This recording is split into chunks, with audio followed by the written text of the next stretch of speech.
Clock. We'll go ahead and start the meeting. Before we start, we'll go ahead and staff, if you can go ahead and start the translation services. Thank you. Yes, before we begin, we just want to go through some housekeeping items. We do have translation services available this evening in person as well as on Zoom.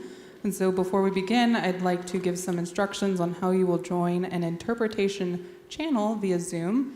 So once I go ahead and activate that feature, you will select the interpretation globe that will appear at the bottom of your screen, and then you'll select your preferred language. This evening, the options that will appear for you on the bottom of your screen are English, Spanish, Hmong, and Punjabi.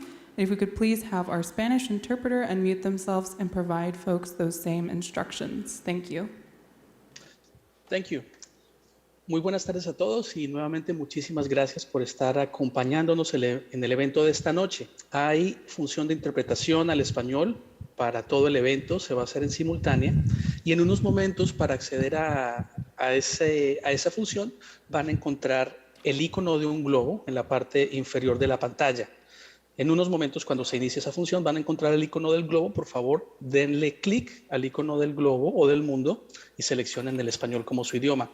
Si están con nosotros por intermedio de un celular iPhone o de una tableta, no van a encontrar el icono del globo, sino un menú de 3 puntos. Por favor, denle clic a este menú, seleccionen interpretación idiomática y el español como su idioma.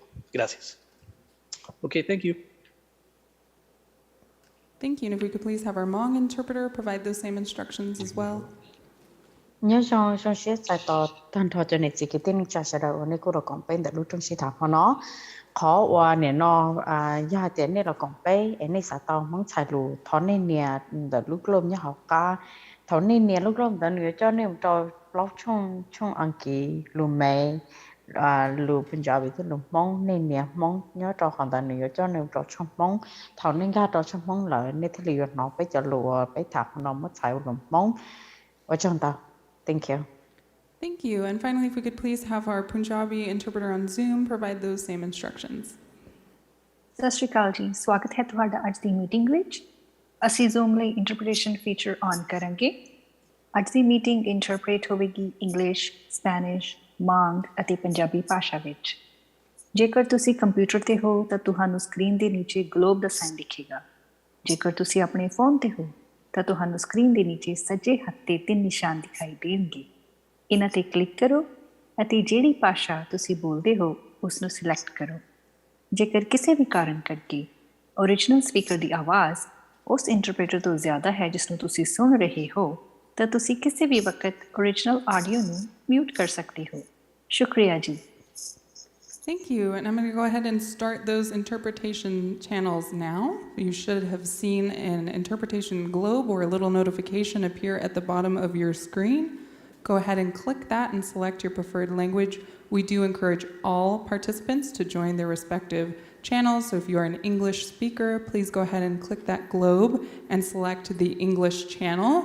And if we could please have our in-person interpreters also let folks know where they will be located. So Isa, if you could please come up to the podium and let folks know in Spanish where they can find our Spanish interpreter. Thank you. Buenas tardes a todos. Mi nombre es Isa Tenkio con Lingüística Interpreting. Para aquellos que estén presentes y necesiten interpretación, por favor acérquense a nosotros que estamos al fondo en la mesita del fondo y si los aparatos que se le han proveído no funcionan, por favor acercarse nuevamente hacia nosotros y con mucho gusto los ayudaremos. Muchas gracias a todos. Thank you.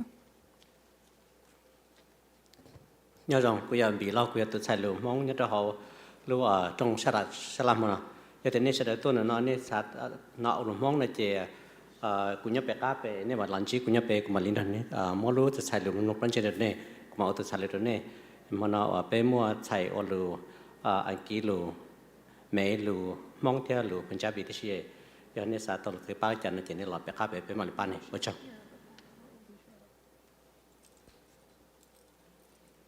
आप सबकी स्वागत है। मेरा नाम है Kulwinder Shergill.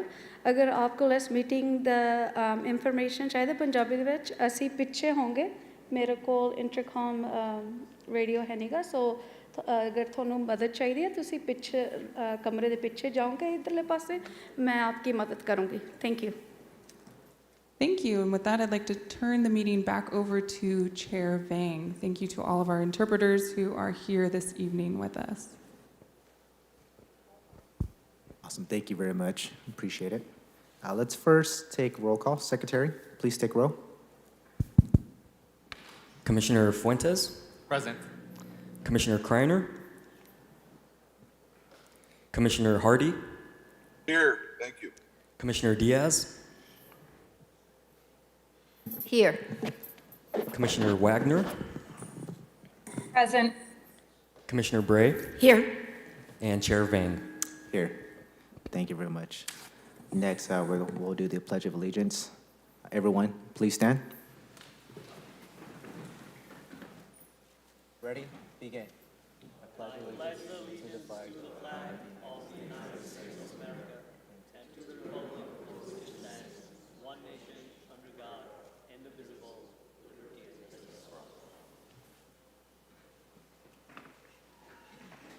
I will now read the procedures. This meeting is being conducted in person and electronically. The public may participate in tonight's meeting by using the Zoom link provided on the Planning Commission agenda. Please note that all virtual participants will be on mute until they are called upon by the chair, at which point they will be unmuted. If you are a member of the public and would like to comment on the item, use the raise hand function on Zoom. To avoid any confusion, please wait for the item you desire to comment on to be called by the chair before electronically raising your hand. For each matter considered by the commission, there will first be a staff presentation, followed by a presentation from the project applicant. Testimony from supporters of the project will then be taken, followed by testimony from those in opposition. The applicant will have the right to a final rebuttal presentation prior to closing the public hearing. In accordance with Section 13 of Article 2 of the Planning Commission Rules and Regulations governing length of public debate, all public testimony from those in support and in opposition of the project will be limited to 3 minutes per person. The 3 lights on the podium next to the microphone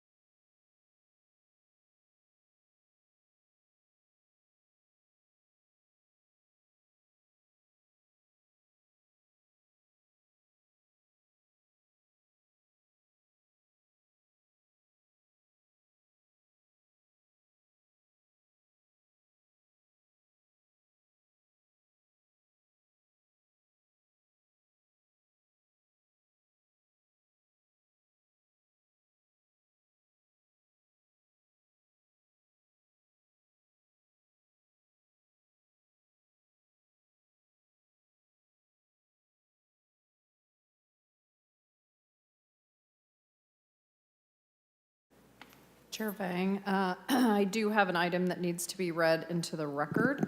For item 8B, mixed-use text amendment, section 155102E6. There are 2 corrections. Subsection D, change the word or and in D, to and in D of the text amendment, clarifying that both CEQA and infrastructure standards are required for ministerial approval, and add subsection E, which requires compliance with the Fresno County Airport Land Use Compatibility Plan for ministerial approval. And these are the corrections for that item. All right, thank you. Do we have any public input on the agenda? Any on Zoom? None? No, sir. Okay. Do any commissioners have any changes to the agenda? I see none. I have a recusal that I need to make for the West plan item. Do we wait until the item is presented for the recusal, or? You can take the I just recusal want to now, state it. Okay. and then Record for at now. that time, we can put the commissioner in a meeting room or whatever. Okay. Commissioner Hardy, go ahead and state your recusal, and what we'll do is we'll go ahead and put you in a waiting room when the item is presented. Okay, yeah, so when the item comes up on the West Fresno item. So that would be for the West Area Neighborhood Specific Plan item. Okay. Thank you, Director Clerk. Thank you, Commissioner Hardy. Is there a motion to approve the agenda? Motion to approve. Second? I'll make a motion to, second. Okay. We have a motion made by Commissioner Diaz, second by Commissioner Hardy. Please take vote. Commissioner Fuentes, Yes. Commissioner Hardy, Yes. Commissioner Diaz, Yes. Commissioner Wagner, Yes. Commissioner Bray, Yes. and Chair Vang. Yes. Motion passes. So under the consent, we have the following items: ID 221172 and ID 221149. Do we go ahead and just take a vote on that, or do we need a staff presentation? So unless anybody on the dais, any of the commissioners wish to pull an item, you can go straight to a vote. However, you should take general public comment on the consent item. Okay. Do we have any public comments regarding the consent calendar? Any on Zoom? Okay, No hands at this time. thank you. We have any commissioners? Do we have a motion by commissioners to approve the consent calendar? Motion to approve consent calendar. Second. All right, we have a motion made by Commissioner Diaz, a second by Commissioner Wagner. Please take vote. Commissioner Fuentes, Yes. Commissioner Hardy, Yes. Commissioner Diaz, Yes. Commissioner Wagner, Yes. Commissioner Bray, Yes. and Chair Vang. Yes, motion passes. Next, we have reports by commissioners. Do we have any reports?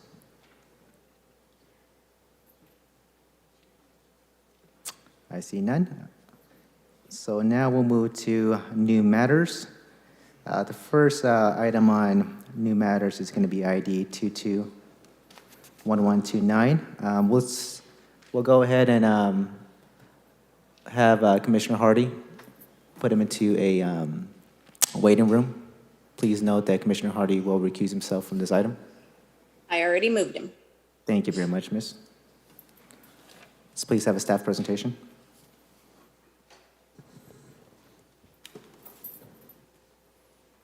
Okay.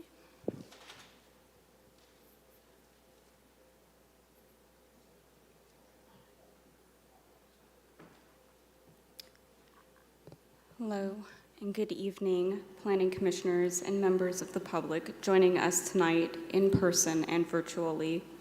My name is Casey Lauderdale, and I am a planner with the Long Range Planning Division, and I've had the honor of serving as the project liaison for the plan for the last 2.5 years. I'd like to introduce the city staff team who is here tonight to help answer any questions that may come up. But to be mindful of time, I'd like to ask my colleagues that when I call your department or division, if you could please stand or wave so that you may be acknowledged.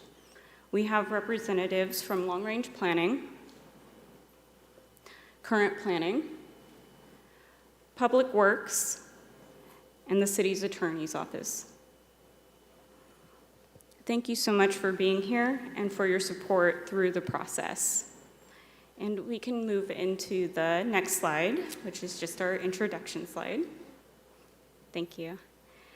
Now, before beginning the presentation, I want to take a moment to just give respect to the fact that being here tonight has been the culmination of years of work by community members, partners, staff, and the West Area Neighborhoods Specific Plan Steering Committee. And I know there are some committee members in the audience today, so I'd like to ask if you could please stand or wave to be acknowledged. Thank you. And at this time, I'd like to invite the committee chair, David Pena, to kick off our presentation with just a few words about the West Area and the experience with the planning process. And I would like to invite all of the committee members to share during the public comment after the presentation, if they so choose. So, Chair Pena.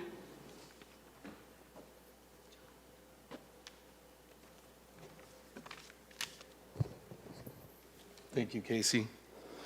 Good evening, planning commissioners and community members. I joined this committee because I want to be a part of the West Fresno Specific Plan, which has been considered as Forgotten Fresno. West Area Specific Plan project officially started in 2017. It's been a long journey through the planning process, which serves communities wide range meetings that we had. We had public comments, various aspects on the planning, including traffic, public transportation needs, community design, and identity, and the best location for future residential and commercial land use. One surprise thing that I learned about the concentric model, the model divides a city or area of the city. In circles, expanding the circle from downtown to economic center to the suburbs. The circle starts with the center. Central Business District, second zone and transition. The zoning transition is the second one outside of the circle, and then it goes to the third zone of independence workers' homes. The fourth, zone of better residents. The fifth, commuters zones. My hopes in the future for West Area as planned community with the complete range of services and facilities for the needs of the community and residents, to set a specific standards for residents, commercial, industrial, public infrastructure development to minimize the land use of conflict. I'd like to improve the traffic flow across Highway 99, the installation of sidewalks throughout the entire plan area. Thank you.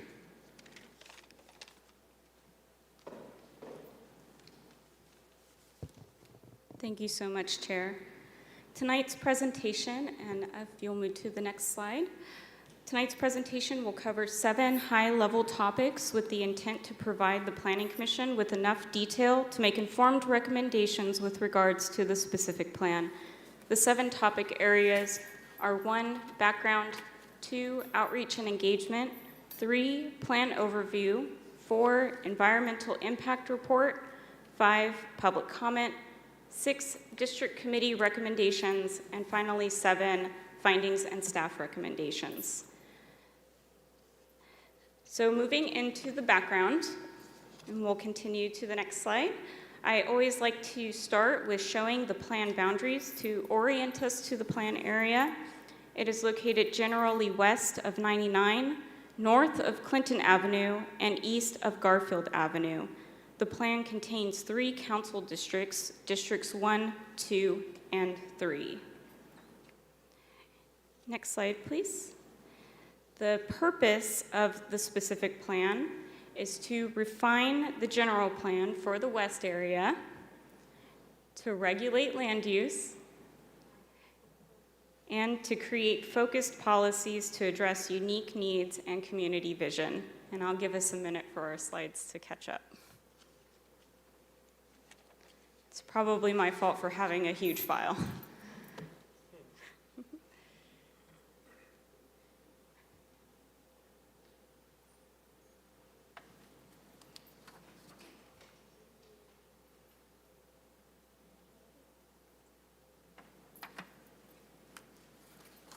While we're waiting, I would like to point out that there are copies of the plan presentation and the red line up here at the front if anyone would like to grab one.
There's furious work happening in the background here, so thank you for bearing with us through the technical difficulties.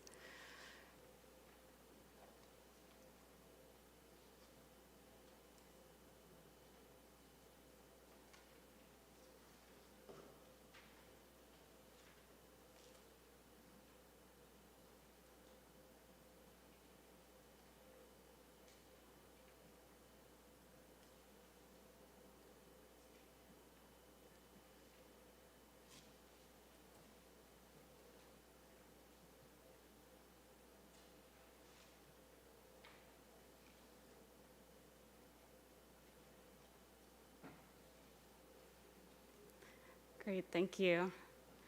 So we can move into the next slide, which is milestones. Oh, I have a clicker, okay. Let me just test this real quick.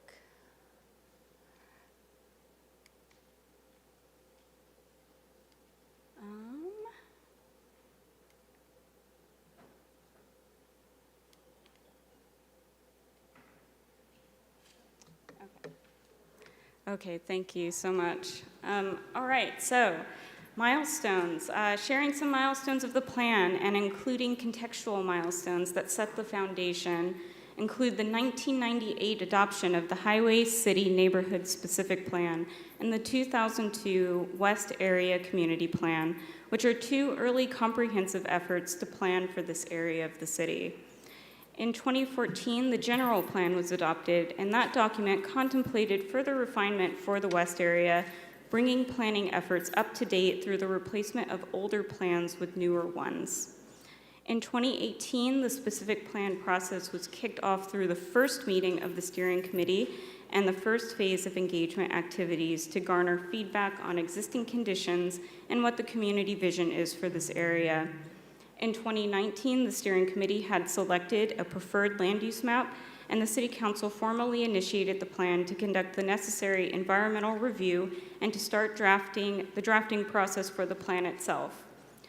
Over 2020, the plan and EIR were in the process of being drafted, and in 2021, the public review draft of the plan was released for public comment. This started another phase of outreach and engagement. In 2022, the feedback received on the draft plan was taken in, brought before the steering committee, and incorporated into the revised public draft, and there's more on that later. Also in 2022, the draft EIR was released, and earlier this month, the final EIR was released. And that brings us to tonight, here before the Planning Commission, and we hope to have the plan considered by City Council next month in August. Outreach for the plan took many forms. This included many emails sent to a list of more than 300 West area stakeholders, 7 direct mailers to everyone in the plan area, which is approximately 14,000 addresses. And we also created flyers and specific plans to go, which were packets that included a plan with Post-it notes, highlighters, pens, and a comment card. And here, I'd like to just give a big shout out to our copy center, who we could not have done this without. We shared these materials at tabling events for Beautify Fresno and the food truck night at the Highway City Community Center near Teague Elementary. And again, I'd like to thank Highway City Community Development for being so gracious and helping us coordinate and share information at those events. We also shared several social media posts to announce milestones and meetings for the plan. And one of our steering committee members, Gurudeep, was also very gracious to host us on his radio show, Punjabi USA, to make an announcement when the public draft was released. And of course, we created a web page for the plan and also had legal notices. But we also shared the plan with different committees, such as the Fresno Youth Commission, the Bicycle Pedestrian Advisory Committee, the district committees, among many others. For engagement, which is not just trying to get the word out, but to get the word in, we had 17 steering committee meetings, 12 community workshops, 13 committee presentations, and 3 surveys. Moving into the plan overview, the next slide again just shows an outline of the plan area. And in the earlier phases of the planning process, the steering committee developed 8 guiding principles for the plan, which is shown on the next slide. And there's actually much more detail to these than is shown here, and you can find the full text on page 42 of the plan. But the topic categories, which speak to both the need and the vision for the West area, are transportation, parks and trails, agriculture, retail, housing, catalytic corridors, education, and public safety. 4 chapters of the plan contain goals and policies to enact the guiding principles. These are the Infrastructure and Public Realm chapter, the Public Facilities chapter, the Land Use and Housing chapter, and the Implementation chapter.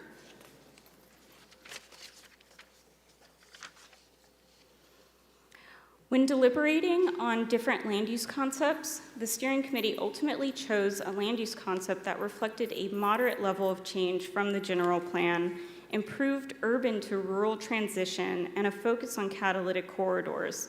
This meant a land use plan that includes lower density throughout the plan area, focused density and commercial on catalytic corridors, a mixed-use town center along Shaw Avenue, and encouragement for redevelopment of rural residential. The catalytic corridors, with their focused density and commercial, are intended to have distinct themes but consistent elements that visually and functionally serve as the neighborhood hubs of the West area.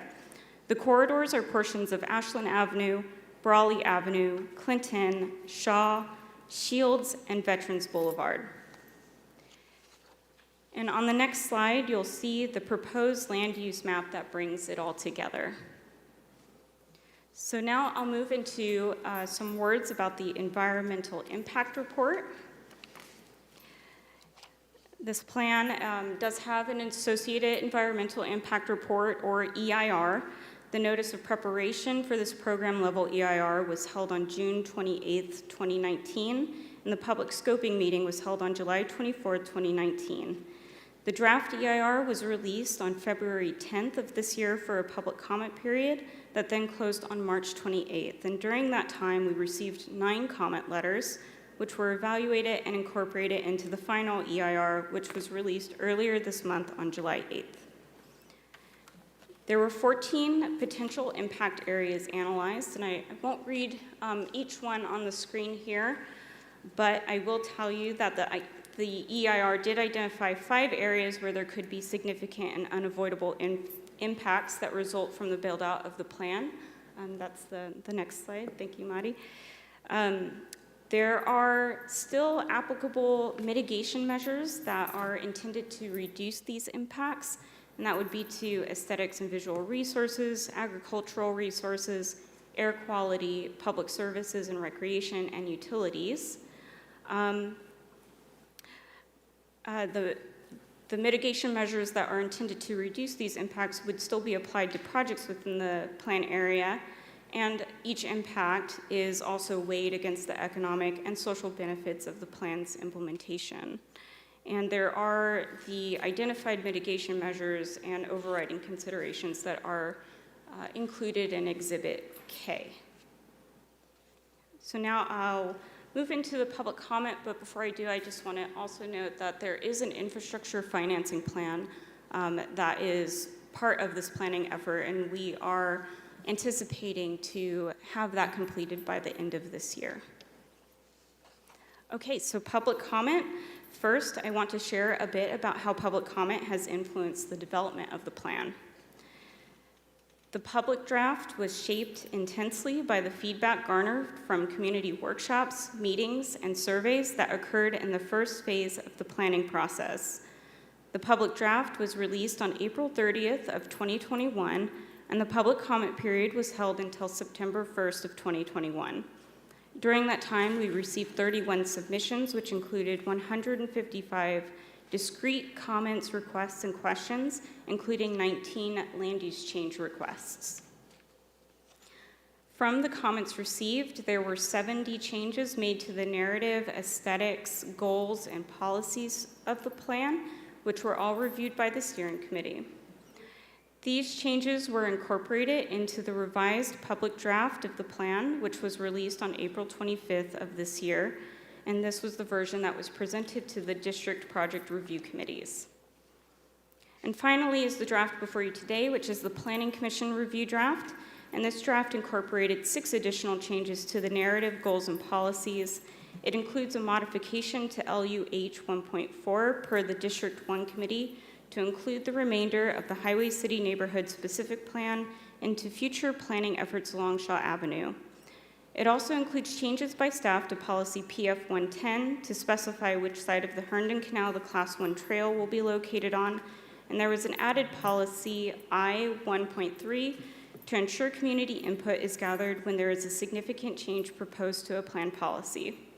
And there are some minor updates to the title and acknowledgement pages, and this version was released earlier this month on July 7th. As I mentioned a little earlier, we received 19 land use change requests. The steering committee and staff provided recommendations to each of the requests, and the district committees weighed in as well for changes that were proposed in their respective districts. We also received 2 late requests, which did not have a chance to go before the committees. Of the requests, staff is recommending that 12 move forward to be included in a follow-up plan amendment to the specific plan, and staff is asking Planning Commission tonight to concur with staff's recommendations for which requests will be included in the follow-up plan amendment. I wanted to share a little bit about some recent communications received. So I did receive 3 emails on Monday speaking in favor or in opposition to some of the land use change requests, and 1 email offering a clarification to one of the requests. 1 email was in opposition of request number 29-8 and wanted to keep the specific plan designation. And I received 1 email in support and 1 email in opposition to request number 14-1. The clarifying email noted that the depiction of commercial along Shields in request number 6-1 should be modified, and on the next slide, it'll show that modification. And each of these emails is included in the supplemental Exhibit P. If you'll just, there you go. So it should look more like that. Thank you. Okay, the district committee recommendations. The plan was brought before the 3 district committees in the months of April and May, and each voted to recommend approval, with District 1 including the update of policy LUH 1.4 in their vote. And I'll now move on to our last section, findings and staff recommendations, starting with the findings. Findings are presented for the Fresno Municipal Code, the Housing Element, and SB 330. Starting with the Fresno Municipal Code, staff finds that the plan is consistent, as it is consistent with the General Plan and Development Code. For the Housing Element, there is a reduction in 2 categories. However, the city does have enough surplus capacity within our RENA or Regional Housing Needs Allocation to accommodate this reduction. And therefore, the plan is consistent with the housing element. And for the last one, SB 330, we wanted to be sure that the plan is consistent with the Housing Crisis Act of 2019, also known as SB 330. And although the plan would result in a loss of housing capacity, the city is proposing the adoption of the mixed-use text amendment, which would more than offset the reduction and enable the plan to be compliant with SB 330. And one thing that I did want to note here is that these 2 proposals essentially shift density from the city's edges to its core, which helps us achieve the goals of relieving expansion pressure on our sphere of influence and adding support to transit-oriented infill development. So finally, we are at the last segment of the presentation, which is staff's recommendations. And for time, I will summarize each of the 6 recommendations, but please refer to your staff report for the full text. Number 1, recommend approval to the City Council of the Environmental Impact Report, the Mitigation Monitoring and Reporting Program, and the findings of facts and overriding considerations. Number 2, recommend approval to the Council of the Plan Amendment to repeal the West Area Community Plan and the overlapping portion of the Highway City Neighborhood Specific Plan. Number 3, recommend approval to the Council of the Plan Amendment to adopt the West Area Neighborhood Specific Plan and Planned Land Use Map. Number 4, recommend approval to the council of the plan amendment to update the general plan planned land use map to be consistent with the specific plan planned land use map. Number 5, recommend approval to the council of the rezone application to rezone properties to be consistent with the specific plan planned land use map.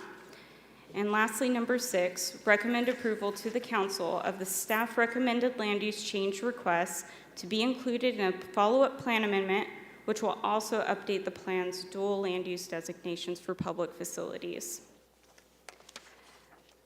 That concludes my presentation. Thank you so much for your time, and we look forward to hearing public comment and answering any questions that you may have. Thank you very much.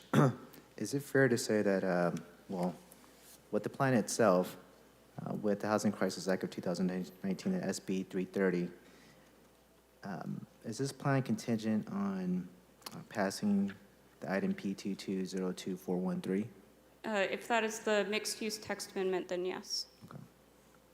We have any questions from the commission? None? Thank you. We'll go ahead and open this to the public.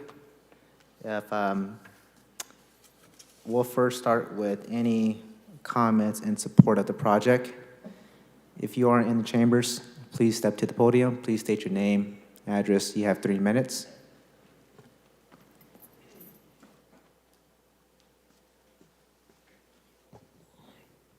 Hello everyone, my name is Gurudeep Singh Shergill.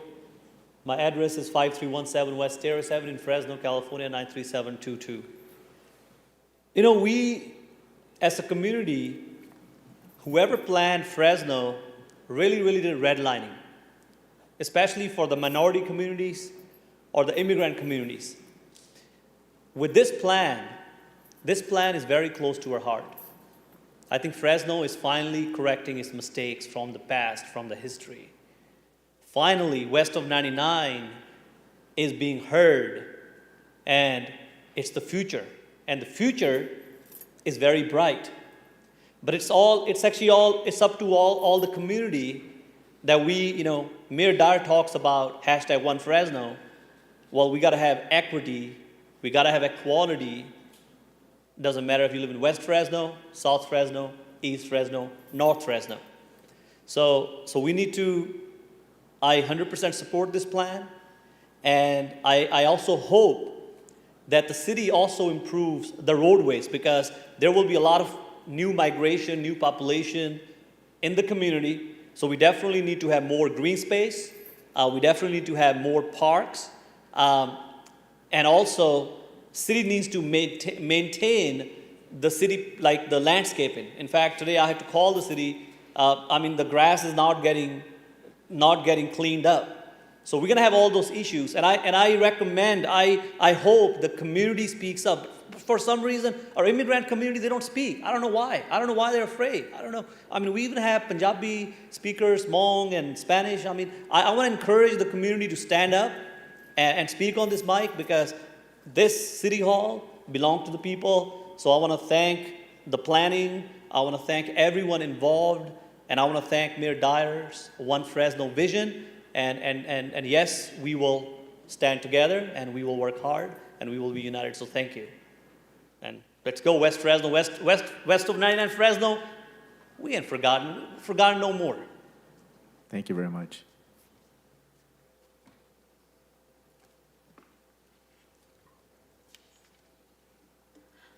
Good evening. My name is Kathy Caples. I'm a steering committee member and resident of District 2, 7232, West Dovewood Lane. I'd like to thank you as volunteers for serving on this planning commission.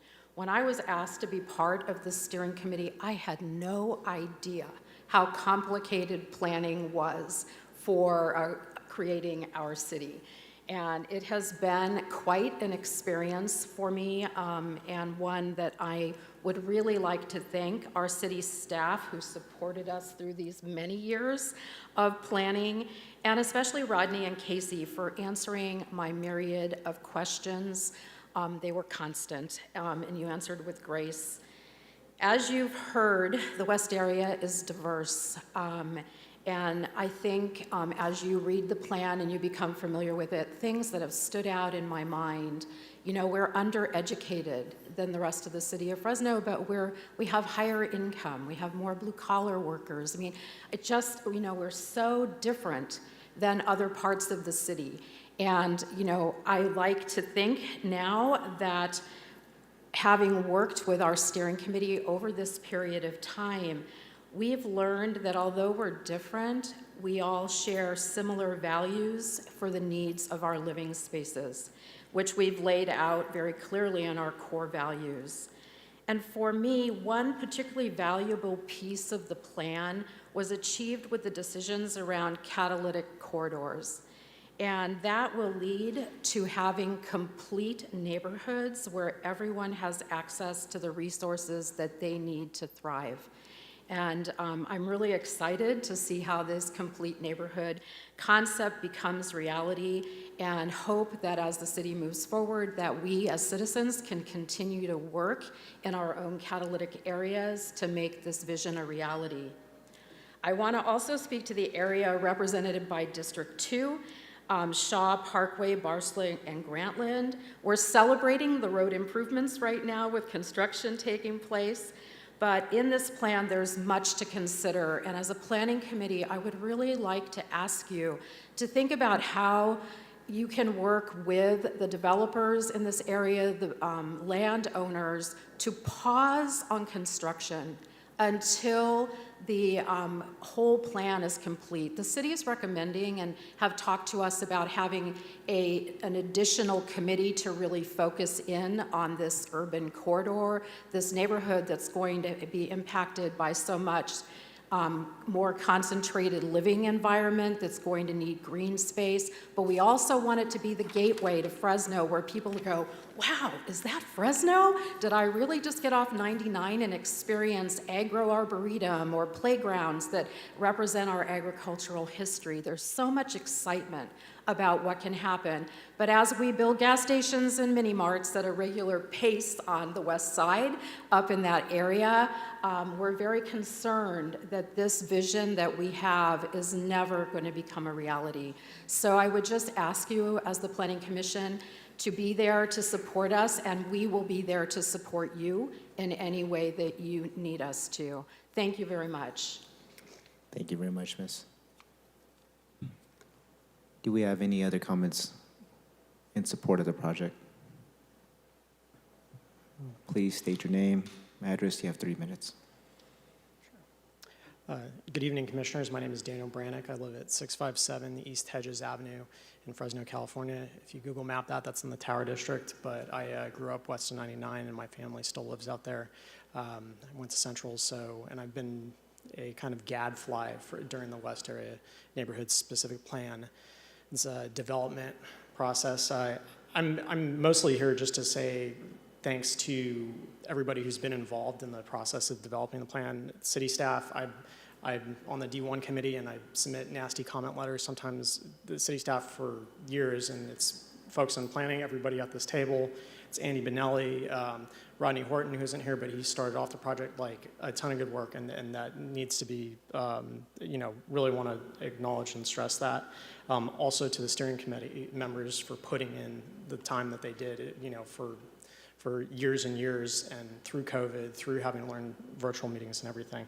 And speaking to the plan itself, I think that the city staff, they put so much effort into getting robust outreach from all sectors of the West area, hearing and understanding what people were concerned with, and then developing a plan that really speaks to that and really strives to do something with it. Just 3 big topics that are worth noting. You'll probably see this if you've ever gone through anything. Bridging gaps in transportation infrastructure. There's just been this super piecemeal legacy of transportation and infrastructure improvements, and that plan speaks to that. As Gurudeep mentioned, parks and recreational spaces that are massively lacking, and then also a third theme that came up a lot, which the plan seeks to address, is promoting development of missing community level businesses and amenities that create a sense of place for an area that people, I don't really call it this, but Forgotten Fresno, something that builds identity and helps foster community connections. Just a note on the housing element part of things, I also think that the plan was put, I geek out about things like a housing element, but the plan did a reasonably admirable job of trying to reconcile, not just the need, but the desire for new growth, and wants to direct that to the interior where there's existing infrastructure.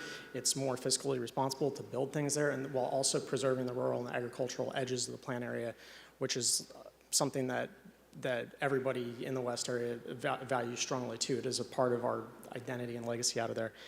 That's all I have. Thanks for your time, and I strongly hope that you all vote to approve the plan. Thank you very much.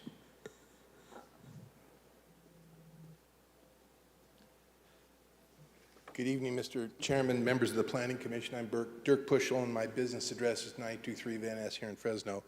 And I'm here to speak in support of the plan, but also offer some comments. I'm here this evening on behalf of Lennar, California, who's processing tract map 6294, and they have been doing so since October of 2019, waiting for the plan to come to fruition. We've worked closely with staff, particularly with Jennifer and her staff, because there were some issues related to some boundaries, and those have all been resolved, so we appreciate that very much. We do raise an issue that I think the Commission should be aware of, that just in the last 15 months, that building costs have gone up about 36%. So all of the things that we talk about that we would like to develop within the area really are driven by developers coming into the area and feeling satisfied that there's a market for their product. And I raise that as an entry to a concern, and that is that this project, Tract 6294, which has been in this process for about 3 years, is apparently going to be subject to a requirement, because it's considered farmland, that it must offset the same acreage of the development with farmland somewhere else. And we would ask that there be an exception for those projects that were in the process when the plan started, because such a requirement was not there when these maps were originally submitted. We think that's fair. It's consistent with other exemptions that the Planning Commission and Council have granted some time ago. We would ask your consideration of this request. We think it makes for a better plan. The developers look forward to coming out here and building great homes. I can tell you that Lennar has been in this area for years, and that there is a robust demand for their product, and they look forward to be part of implementing the plan. So we thank you for your consideration this evening. Thank you.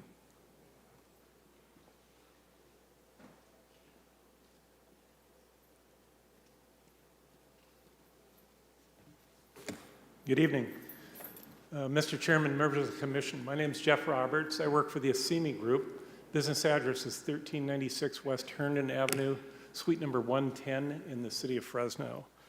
I did serve on the Citizens Advisory Committee for the last several years. I would like to thank the staff, especially Casey Lauderdale, for their help and guidance through this process. It has been several years. The plan has changed somewhat as we've gone through the process, but I'd like to offer my general support for the plan as well. When you work on a 7,700-acre area, that's a lot of land to consider. There are some changes that you're not supportive of and some that you are, but generally I think the staff's done a good job. For those of us like Dirk before me in the real estate business, we quite often have to wear two hats at the same hearing. I can either go back and sit down and come back, or I can keep going with my second set of comments, Mr. Chairman, if that's all right. So the Assimi Group has about 300 acres of land in the West area, neighborhood-specific plan area that we would like to develop. And over the last year, we have submitted maps, we've submitted pre-application requests, we've gone to DRC meetings, that sort of thing, to kind of get the general idea on what we need to do to develop these properties into about 1,200 single-family lots with some commercial uses. When we started this effort, we were obviously aware that this plan was going on, but we were unaware of exactly when it would end. With putting COVID in the process, no one could answer that at the time. What I do feel compelled to do tonight is to tell you that we do have actually 5 applications that are pending, that are in the process, that we will be back in front of you on, hopefully by the end of the year. And I'll just run through these very quickly, Mr. Chairman. I won't get into the details, but we have 5 projects. One tract called 6237 has already been approved. This commission approved it. The council approved the pre-zoning. It's ready to annex, and it's on Dakota and Grantland. Another project, a very large one, is about 110 acres, and it'll have mixed use, commercial and residential, and parks, and we will be putting that, that project's actually already started. It will require an environmental impact report, and so you'll be seeing that a little later. We've got 2 other tracks, 6412, 6394, and 6395, actually 3 more that are all in process. They all have residential and parks. And last but not least, we're looking at the corner of Shields and Grantland as a possible sphere expansion, and that's a discussion that's taken place before this commission and before the council. We've agreed to file all the applications and start the process there. 3 of these 5 maps that I mentioned, 4 of the 5, require annexation to the city of Fresno. The big one is already annexed. The others are going to require annexation. And I'm sure you've heard about the lack of a tax sharing agreement between the city and the county. So we're actively monitoring that. We hope that that issue resolves itself very quickly. And we'd like to move forward as soon as we possibly can with these projects. You will be seeing us again, but I want you to know there is interest in this area. And I think that's the best thing that could happen, is that the plan is actually implemented. We're not sure exactly what's going to happen at the council, but we may have to propose some modifications to implement our 6 maps. I concur with Mr. Puschel regarding the agricultural mitigation issue. Totally concur with that. And I have also one bit of a piece of advice. On the SB 330 offset that needs to occur because of the state law, this plan is very dependent on what happens with a text amendment or something like that would offset the reduction in density. I don't know how the council's going to address that, but I would think it would be prudent to address the text amendment first and then this plan. So if for some reason the text amendment wasn't approved, this plan's going to have to back up and rethink somewhat. So with that, Mr. Chairman, thank you for the extra time here this evening. I appreciate the commission, and I do appreciate the staff's efforts here. Thank you. Thank you. Do we have any other individuals in the chambers that would like to speak in favor of the project? Do we have any individuals on Zoom? If you're on Zoom, use the raise hand function.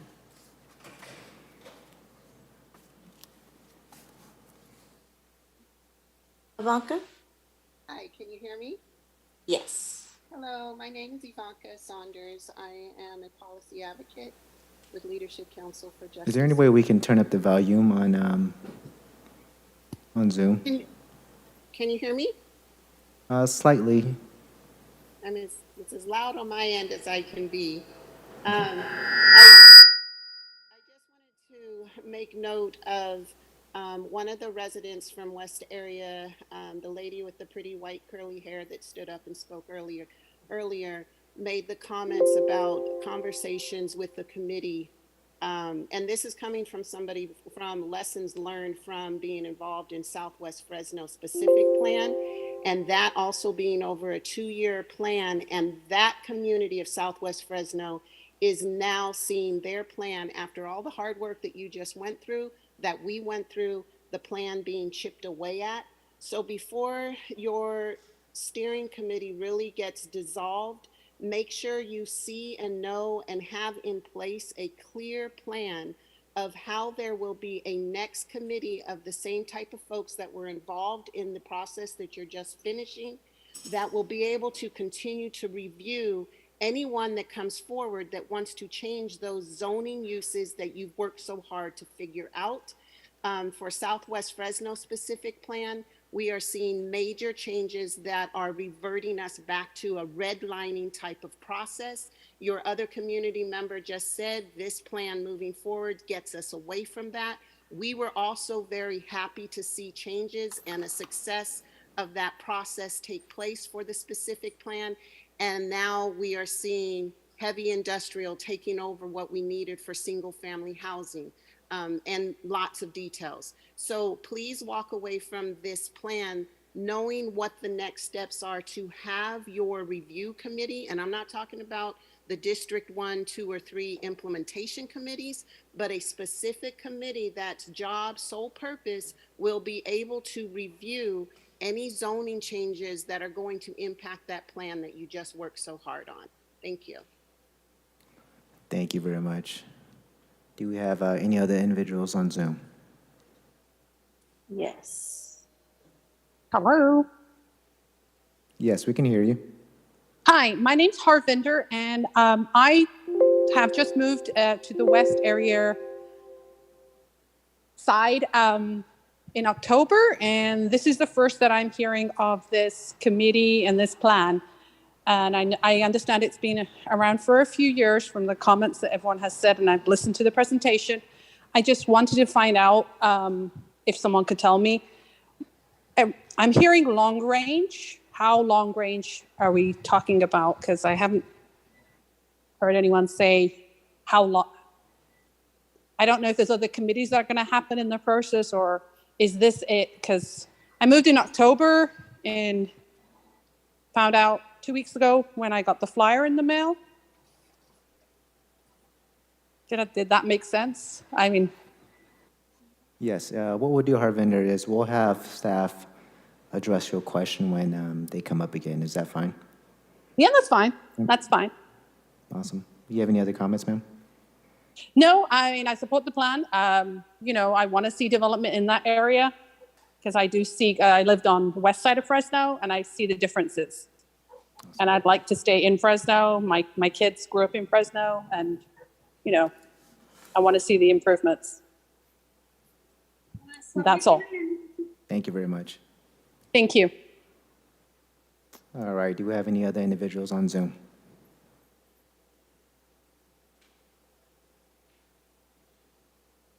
Linda?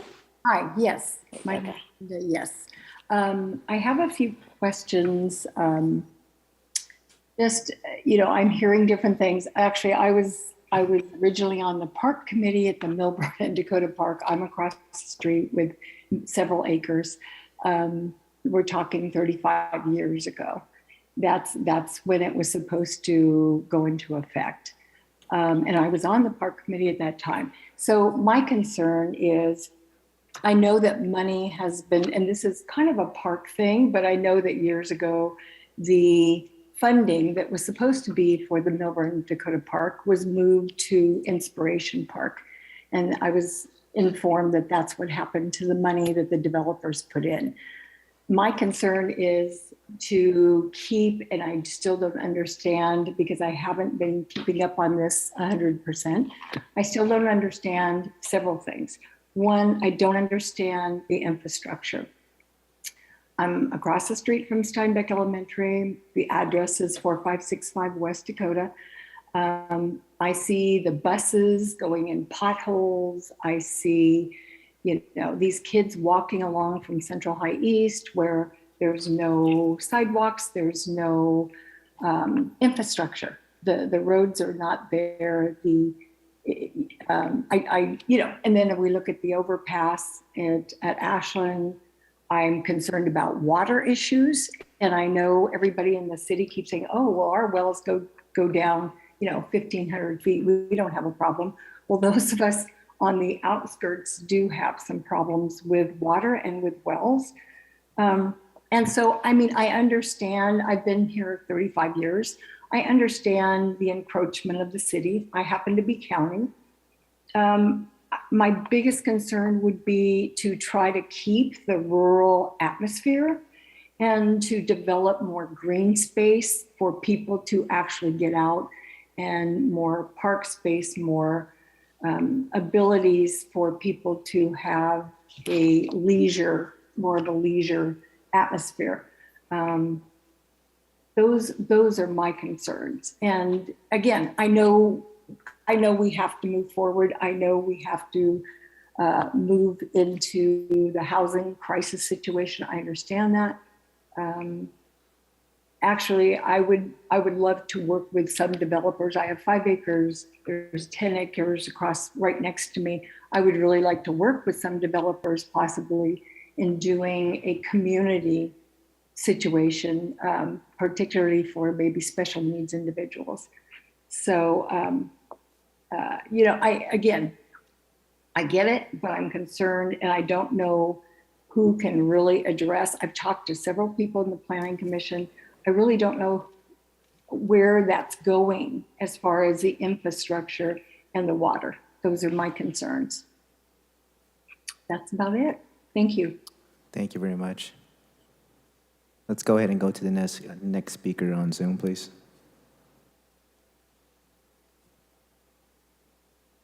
Please state your name. Yes, please state your name, address, and you have 3 minutes. Elisa Bilios, 5323 North Tisha, Fresno 93723. And I'm also a board member of Forgotten Fresno, which still exists. Overall, I am in support of the plan. A few of the comments did concern me, especially from the gentleman from Lennar. I live in a Lennar home. The development that they're doing right now in Shaw and Grantland has created a huge imposition for our community. Lennar needs to be grander and bigger with their pocket park spaces to have the community's needs more at the forefront versus the developer. The development that they did here, they decreased the setbacks, so shorter driveways, smaller backyards, but we still don't have the park spaces. And now, him and Granville, they want to take away more agricultural land, which it kind of makes it nice and peaceful for us out here on the west side. And so recently what happened, because of their extensive closure of Shaw and Grantland, Lennar was fined $90,000 because of the delays. They were fined $1,000 a day. So we took some of that money to put back into a pocket park to make it a nicer space. So here we have a developer costing us even more money when those monies can go towards other things. So again, overall in support of the plan, but you have to stay on these developers because they don't have the residents and the forefront in their planning. Thank you. Thank you very much. Let's go ahead and let the next speaker. No more hands at this time. Yeah, no more. Okay. So now we'll go ahead and open public comment to those in opposition of the project itself. Do we have anyone in the chambers that would like to speak in opposition? Please state your name and address. You have 3 minutes. Good evening, Commissioners. Bonique Emerson with Precision Civil Engineering, 12340 Street here in downtown Fresno. And I'm not in opposition to the plan itself. I'm just in opposition to one land use change. I represent the contract property owner on the north side of Shaw at Veterans, both on the east and west side of Veterans.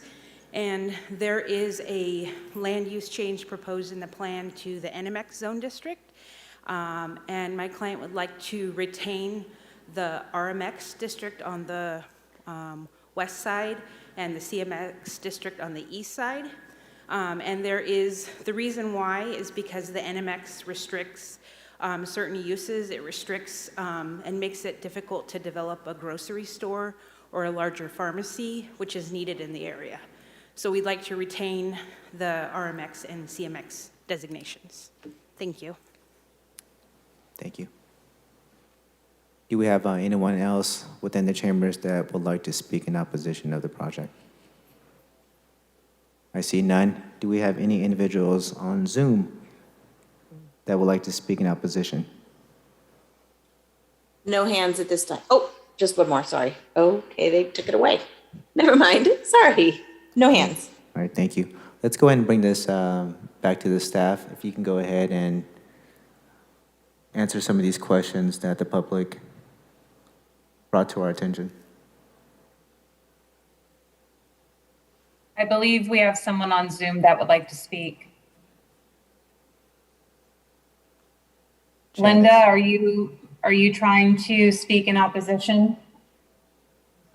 I believe she already spoke, Is this the same Linda? Commissioner. Okay. Yeah, if she spoke already, then let's go ahead and just move to staff. Okay, that's fine. Let's go ahead and, it's currently 7:05.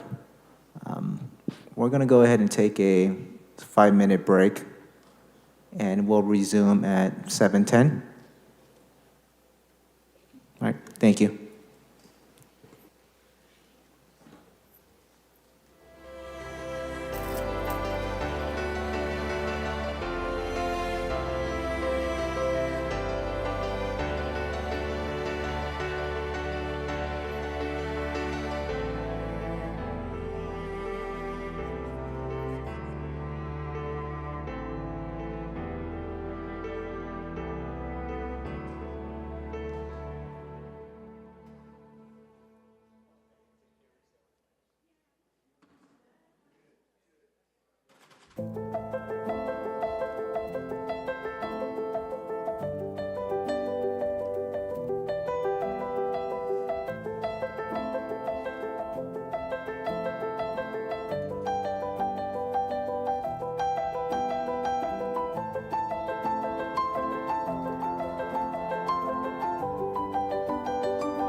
to get back online before we start the staff presentation.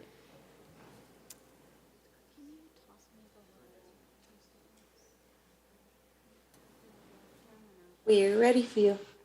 Awesome. Thank you very much. We'll go ahead and have staff answer these questions that were brought up by the public. Yes, and thank you so much for the time to gather some thoughts and responses.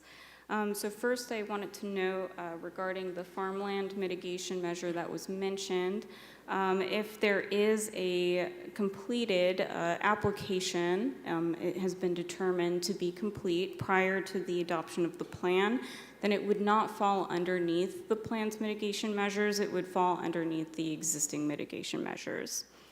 I also wanted to note there was a person who had commented about, what happens after the plan is adopted, and that was something that we were thinking about as well. And so in policy, in the implementation chapter under 6.3, we do have an encouragement of establishing an implementation committee and having some more information about what happens when substantial policy changes are proposed and how community outreach can be a part of that decision making.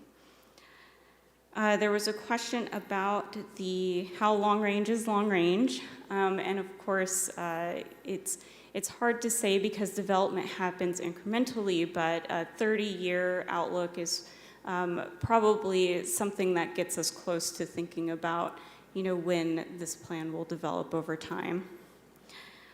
I also heard some comments related to infrastructure, green space, and agriculture.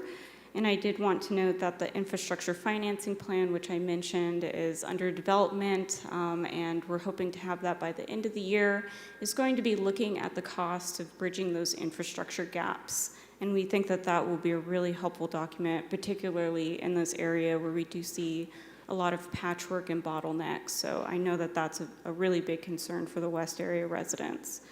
To the green space, agriculture, and also related to water and infrastructure, I would ask members of the public to look towards chapters 3, which is the infrastructure chapter, to chapter 4, which talks about parks and trails, and to chapter 5, which is about land use and housing, and in particular, in chapter 5, goal 2, speaks to increasing opportunity to retain agricultural uses and promote agritourism within the West area. And also goal 5, which talks about providing for an urban edge transition that respects existing rural residential and agricultural uses. And so I'd be happy to take more questions if the commissioners have them and hopefully provide you the answers. Thank you. Question with Ms. Monique, with the issue that she raised, do we know what property exactly what the property is, and is there a potential to make that exception, or what are the parameters in regards to that situation? Yeah, so I know that that is currently designated as a community park in the general plan, and that designation is carried through to the specific plan. Regarding an exception, I might need to look for some support from our team. I believe that that is something that could be considered before you tonight as part of the requests, the land use change requests. However, we have not, I just want to note that that one came into us more recently, so we haven't presented that to the steering committee or district committees, but I'll see if anyone has anything to add. No? Okay. What, Chair Vang, so the Planning Commission has before it recommendations from staff and from the committee that in particular land use changes that were received earlier, and have recommendations for the City Council to consider additional land use changes. Anything beyond those would still need to be environmentally assessed cumulatively with the entirety of the plan. So the Planning Commission could recommend to take staff's recommendation plus any other additional recommendations to the city council for consideration, keeping in mind that that particular request would need to be assessed separately to determine cumulative impacts to the plan as a whole. Okay, got you. Thank you. Do we have any questions from the commission?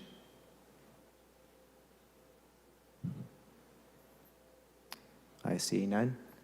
We'll go ahead and close public comment and bring it back to the commission. Do we have any comments? Yes, Chair Vang. I just wanted to start off by thanking the members of the steering committee, the other members of the community, the city staff, and everyone else who contributed to the development of this plan over the last several years.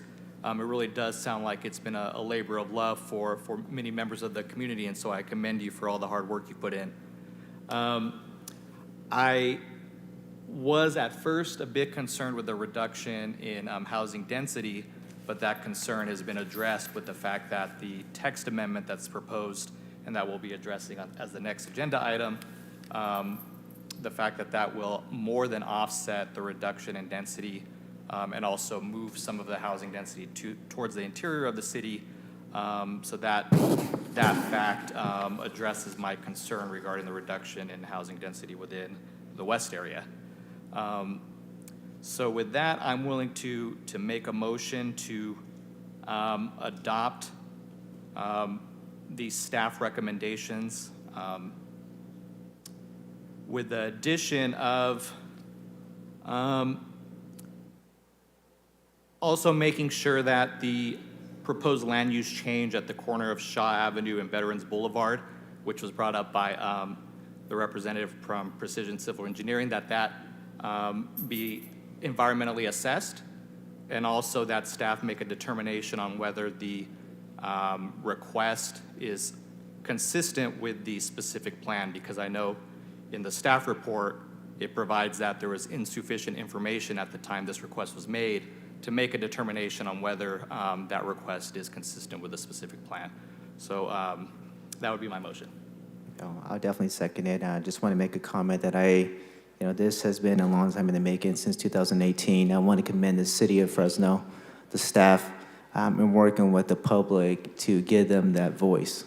The word equity was used out there too, and that's a key thing. I think it's city of Fresno. We're all city of Fresno, whether you live in South Fresno, North Fresno, West Fresno.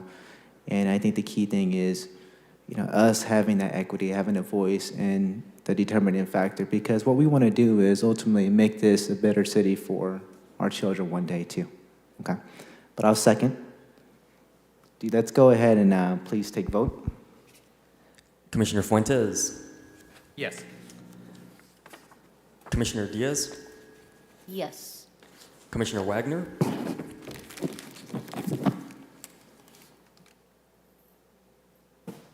Yes.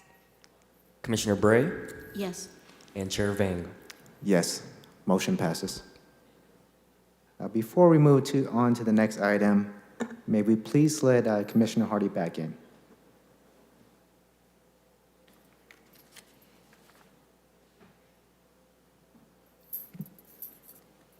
We're good? Okay. Okay, he's back. Thank you very much. Next item is ID 22176. This is for the text amendment, application number P22022413.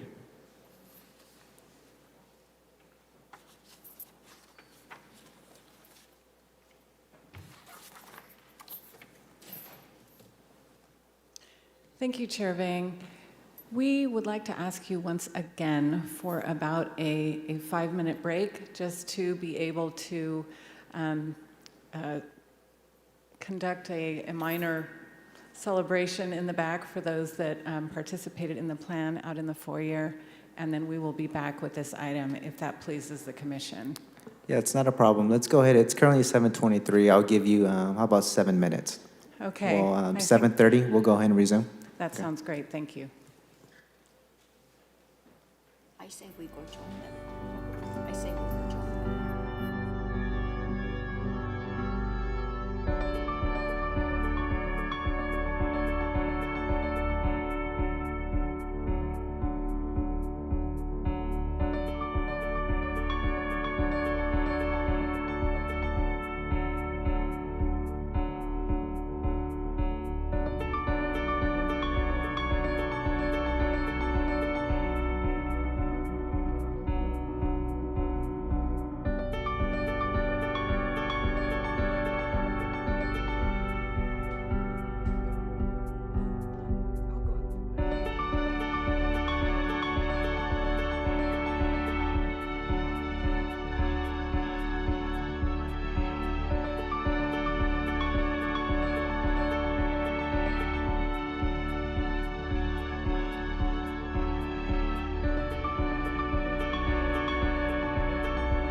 For your patience again.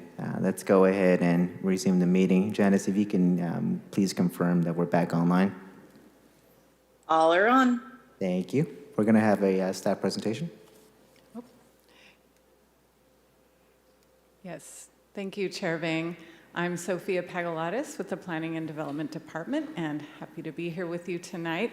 I do want to introduce our supporting consultant, Branic Emerson with Precision, because there has been a change of hats. She was an applicant in the last item, and she is a consultant that has helped us with this mixed-use text amendment.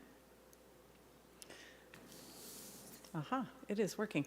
So the purpose of this mixed-use text amendment, which proposes to amend both the development code and the general plan, is to incentivize investment along the city's transit and mixed-use corridors, accelerate housing production in infill areas, and provide certainty in the entitlement process. So we're going to go through a few definitions. A transit corridor is an area within half mile of a transit route that is specifically designed to be served by transit. So not only does it have high-quality transit service along its route, but it also has land use that is higher density and mixed. So the city has what we call high-quality transit corridors, which are corridors with 15-minute frequencies during peak commute hours, and there are also several other characteristics that they share. To give you a visual, our high-quality transit corridors, of course, include our bus rapid transit corridors of Blackstone and Kings Canyon with the Q line, but also you can see the little schematic map on the right. Cedar and Shaw also function as high-quality transit corridors. So mixed-use development is something that we talk about quite a bit in this text amendment. And mixed-use development is simply the development of a parcel or building with two or more different land uses in various combinations, but typically it is ground floor commercial with residential in the upper floors. And you can see here a couple of mixed-use examples here in our downtown, Ironbird Lofts on the left and City View on the right on Van Ness and Inyo. Both of these have ground floor commercial and residential above. Finally, speaking of infill, you will hear us mention that a few times here. And infill is development within city limits on vacant land that is already served by infrastructure. And it is often contrasted to greenfield development, which is land that does not have infrastructure on the periphery. And our general plan calls for roughly half of all new development to be infill. So just to give you a visual on that, the parcels outlined in blue on the left would be examples of infill sites, and on the right would be greenfield sites. So what does our general plan say about mixed-use development and infill and transit corridors? Well, I just mentioned the policy or the emphasis that it puts on infill development of roughly half of all growth should be infill. It also calls out complete communities where residents can live, work, and play all within a small geography with complete streets that accommodate all different modes, bicycle, pedestrian, and vehicle, and transit, and then a real land use and transportation connection. And I think that's what this mixed-use text amendment tries to do, is make it easier to get a better land use and transportation connection by removing some of the barriers to mixed-use development along our transit corridors. Also, our general plan promotes housing choice, and we think this text amendment does too. So we have our set of policies in our general plan, which called for mixed use, and it also, in its land use map, whoops, skipped ahead, sorry.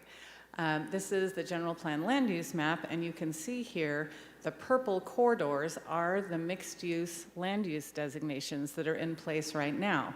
So you can see, I wonder if I have a pointer here that I can point. Doesn't look like very easy to see, but you can see Blackstone going north-south and sort of near the top of the slide, Shaw Avenue is the purple corridor going east and west, and then Kings Canyon on the very bottom of the slide is another one of our high-quality transit corridors, and we've designated mixed use along those corridors. In addition,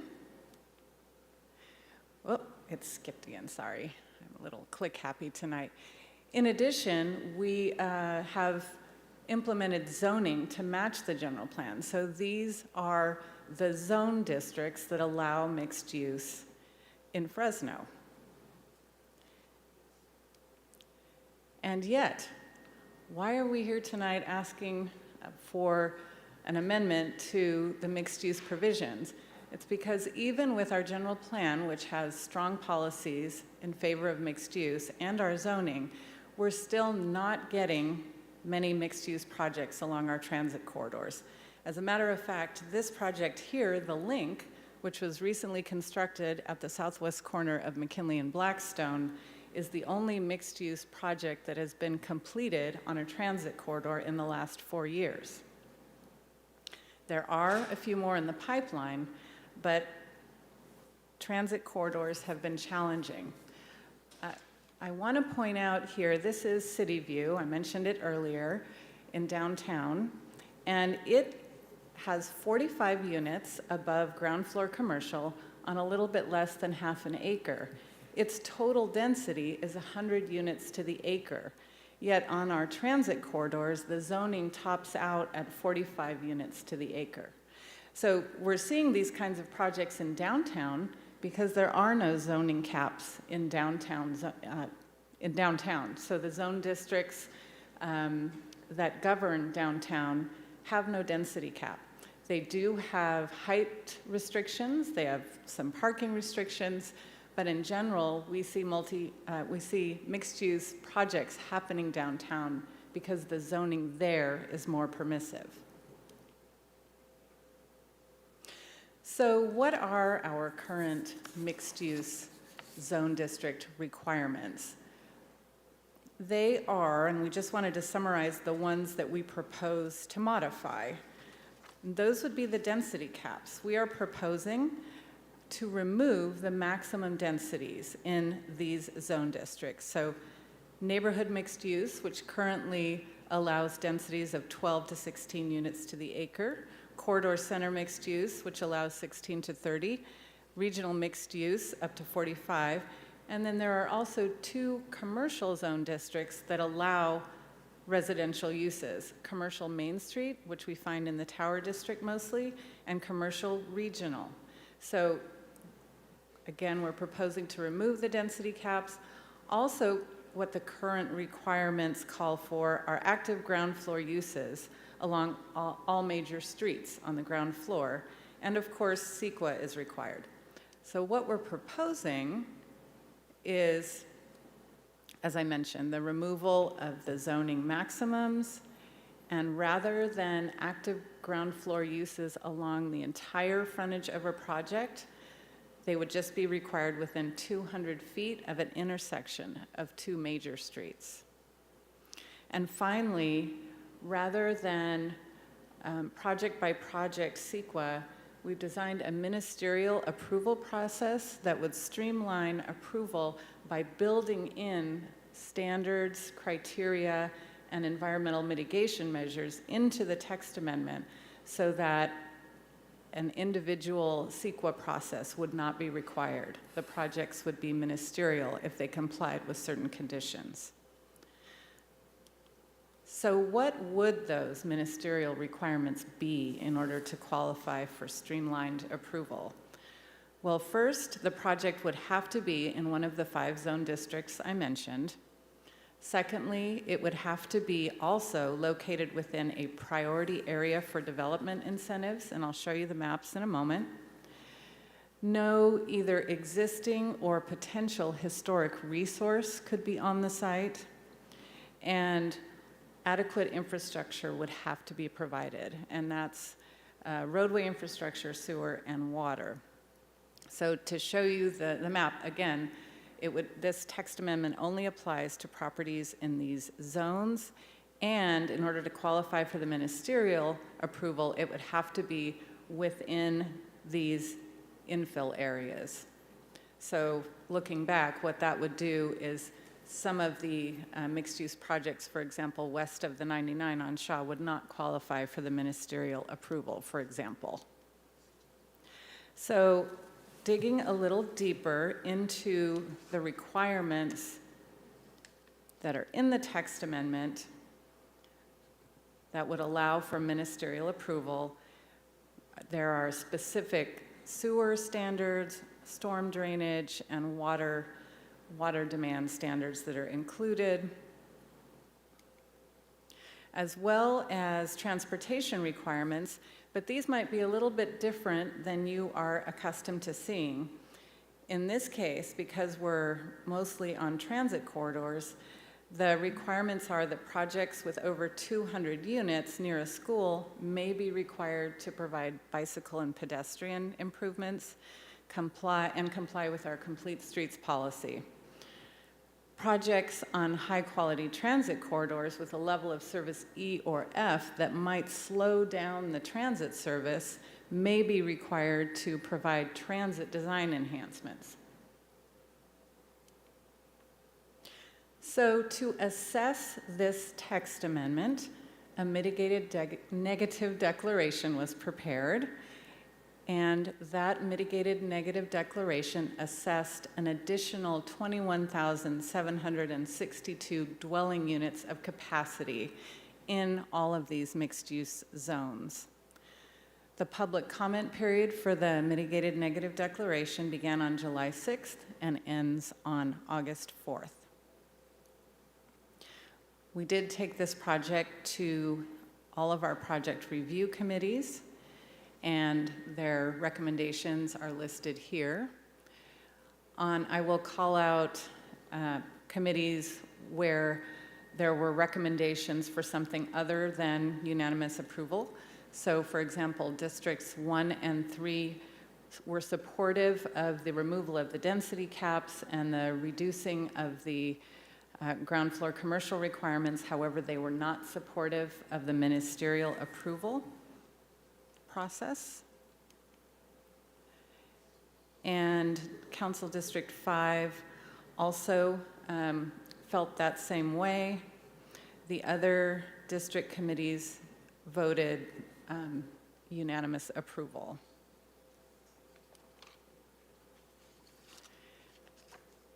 Additionally, a webinar was held for the public on July 18th. We had about 25 attendees, and several questions and comments were brought up, mainly around housing affordability, housing type. Does this text amendment require any specific level of housing affordability? The answer is no, but it's trying to lay the groundwork. The developers would propose affordability and probably, hopefully, a mix of market and covenanted units, but the text amendment does not speak to that. There were also questions about the design review process and how that interacts with ministerial approval, how the text amendment would impact Southeast and Southwest Fresno, concern about adequate infrastructure, and a suggestion to reduce parking requirements. So finally, I think I got out of sync there. Sorry about that. We are taking this project to the Airport Land Use Commission on August 1st. And I would like to mention 2 corrections to the text amendment that Director Clark mentioned when we were approving the agenda. The first one is in section 5102E6D, that if you can see the red and up there, that an or be changed to an and, so that it's clear that both environmental assessments and mitigation measures that are applicable to the projects and the infrastructure standards apply for ministerial approval.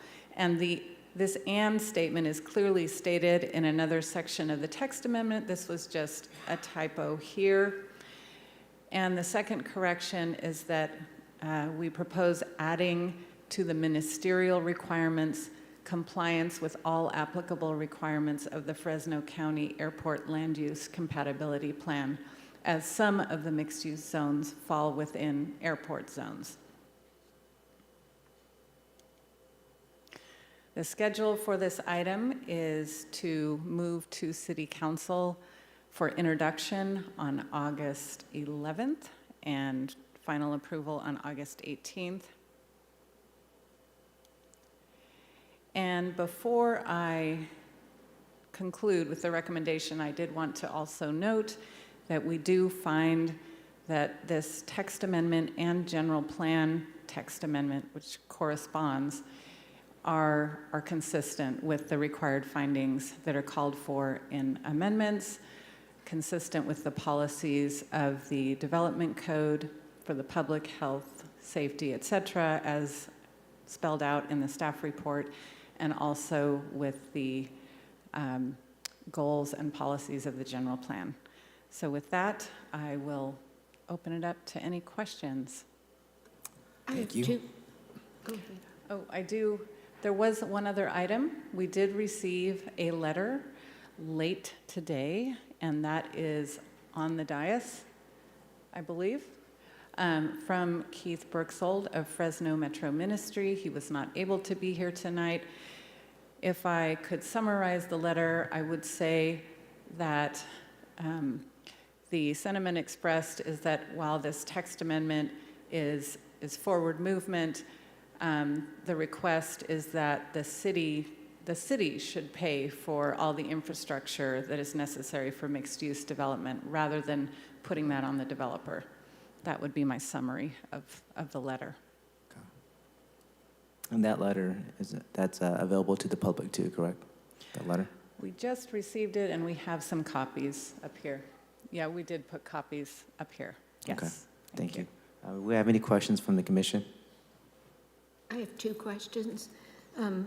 Back to when you were speaking about the link development, and you said that's the only one that's been developed, partially because of these reasons. What's the occupancy rate on that? Do you mean how is it all leased up? Yeah. I believe it is, but I don't know. Anyone have any more information on that? It was fully leased before they opened, and there is a waiting list. Great. Okay. And then I was curious because 3 of the district committees were not supportive of the ministerial approach. Why? What were their reasons? I think they were concerned that CEQA and environmental conditions would somehow be bypassed. That was their concern, that they felt like CEQA would not be complied with. And I think our approach has been to take mitigation measures that came from this CEQA document and develop particular standards with our public works and public utilities departments and just put them right in this text amendment. And it just means that the applicants, they know up front what they need to comply with in order to complete the process. Thank you. Do we have any other questions from the commission? I see none. Thank you. We'll go ahead and open this to the public. Do we have any individuals in support of this project? Please approach the podium, state your name, address, and you have 3 minutes. Thank you, Mr. Chairman, members of the commission. Jeff Roberts. I work for the Assimi Group, 1396 West Herndon in the city of Fresno, suite number 110. I just have a question. In listening to the presentation and seeing the graphics, I noticed that if the density limit is removed in the 5 zone districts, I'm curious about the height limitations. I didn't hear reference to removing those limits, so it's basically a question of staff. Okay, thank you very much. We'll make sure they address that afterwards. Do we have any other individuals in the chambers who would like to speak in support of the project? Please state your name, address, you have 3 minutes.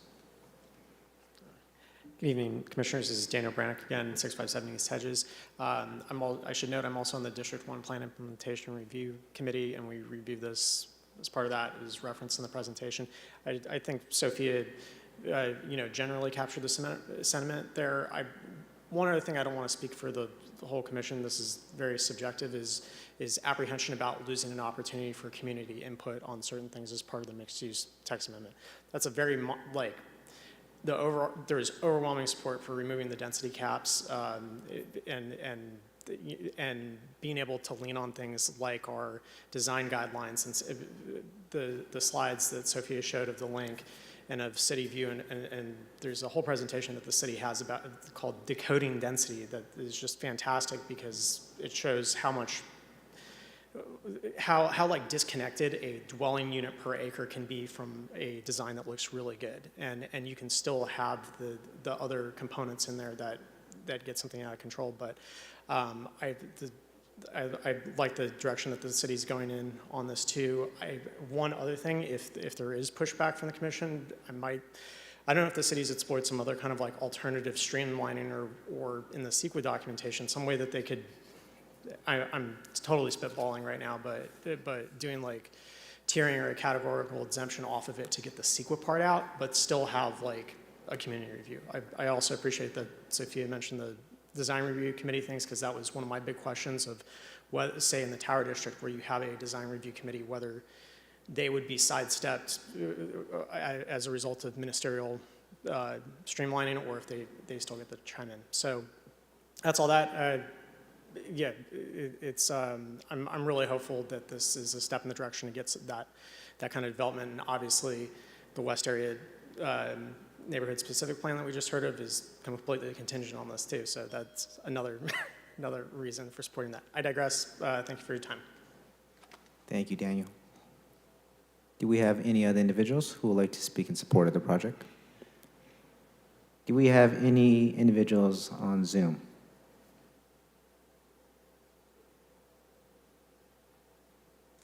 Not at this time. All right, thank you. We'll go ahead and open this to the public for any individual who would like to speak in opposition. If you're in the chambers, please state your name, address, 3 minutes. Do we have any individuals on Zoom who would like to speak in opposition? We do. Okay. Please state your name, address, and you have 3 minutes.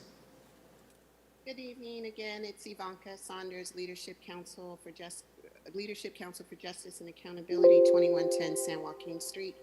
My comments really are, while increasing density for housing units along the major corridors will support decreased vehicle miles traveled, as well as support residents who may not have other means of transportation, there are a few points of concern, which is, like the previous person just stated, the ministerial approval can have unintended consequences in areas of the city that already have an oversaturation of rental properties and not enough zoned land use for single-family housing, which is needed for generational wealth as well as the stability of a community.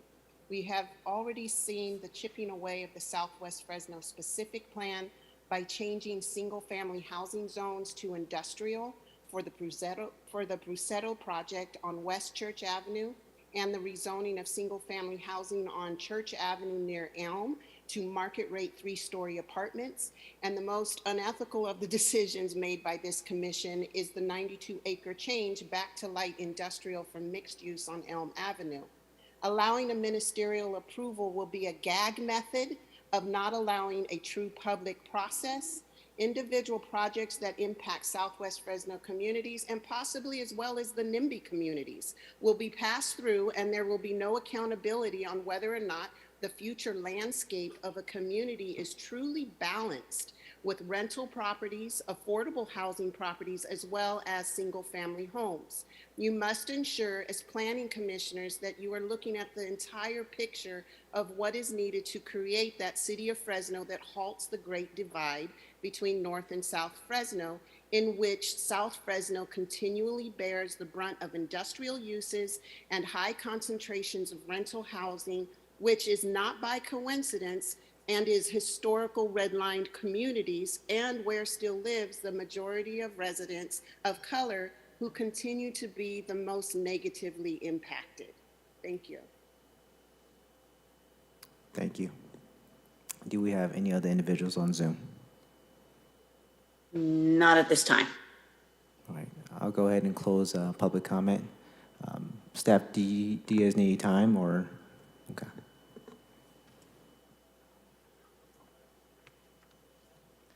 Thank you, Chair Vang. I do have some information to respond to those questions and comments. The first one by Mr. Roberts about height limitations. We are not proposing to change any other development standards in the mixed-use zoning aside from the three that I mentioned, the density cap, the commercial ground floor, and the ministerial. So all height limits, parking requirements, open space requirements, and the like would stay the same. Secondly, I will address the design review question. For example, the Tower District, which has adopted design review guidelines. When we have a ministerial approval, we need to use objective standards, and all we can do in a ministerial approval process is either say yes or no to the conditions. Either a project complies or it doesn't. So any objective standards that the city has could be implemented in a ministerial staff review process. We are still looking at if the Tower District Design Guidelines would fall into that category or not, but it's certainly something that we're looking at. Then thirdly, to Ms. Saunders' concerns, we would state that we are balancing many factors here when we're proposing a ministerial process. I think many of the goals relate to really trying to fulfill what our general plan is calling for, which is investment in all communities, because our transit corridors and mixed-use zones reach into every neighborhood, and they call for the density in the transit corridor. So there's still plenty of area available for other housing types. I would also just add that although there is no public input in a ministerial process per se, we are addressing these concerns at the plan level. So we have public input into this process and this environmental document. We've had public input into the general plan, and we certainly do welcome public input. It's just that we're trying to balance a number of factors in getting needed housing out there constructed, and especially on the transit corridors. Were there any other questions that you had or that I missed? Do we have any questions from the commission? No, I think you covered it. Thank you. We'll go ahead and bring this back to the commission. Do we want anyone want to make any kind of comments or a motion?